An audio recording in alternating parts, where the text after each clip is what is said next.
Hey guys, I'm here today with my friend Jimmy Fowlie. Hey, how are you guys? This is a very good friend of mine, and I wanted to bring Jimmy here today so we could talk a little bit about performance. Jimmy is a comedian and an actor. I think my biggest question for you is, as somebody who does performance regularly, how are you able to differentiate between performer Jimmy and real Jimmy?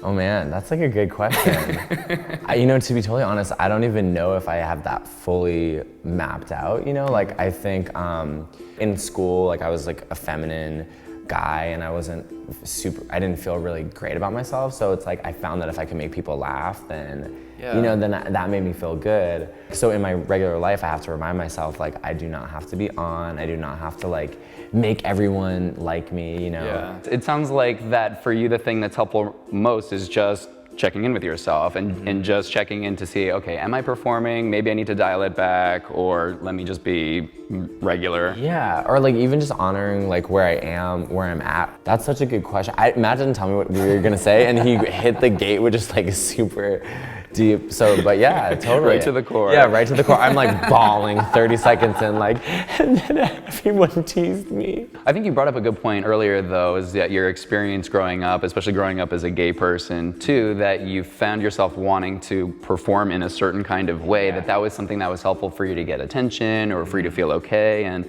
especially having a performance part of it, too, it can be easier to hide behind a little bit of a mask and put something out or project something out that you might think can be a little bit more accepting, or people will like, as opposed to fearing that if you were just yourself, or if you just were open, then people might not. Totally. And even with like social media and Instagram and like my personal Facebook, it's like I'll say these like little fun, likable, like things, but then sometimes I'm like, I don't always have to be this like comedy machine. So like what are the actual practices that you put in place? Because it sounds like there's almost like a mindfulness. I think it's important to have those like 5 best friends where you can be in a room with them and have like no pressure to like do anything. Like, I mean, it makes it sound like my friends are like so boring. I'm like, we just sit in a blank room and just stare at each other. But seriously, like, I don't know if you feel like this living in LA, you meet so many people and they're like,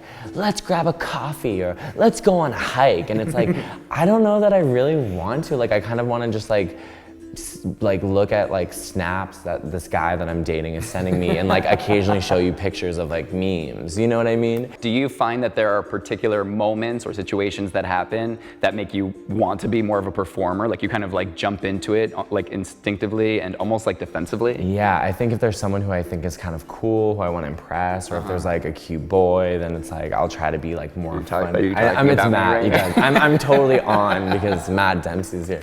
Kind of a question, like I'm curious about you. Do you feel that being a therapist, where like, are there times like when you're with your friends that you like need to turn it off, or like you have to be like, I actually don't even know what to say to you right now, or like how do you deal with that? I basically asked Matt, like, have you ever messed up?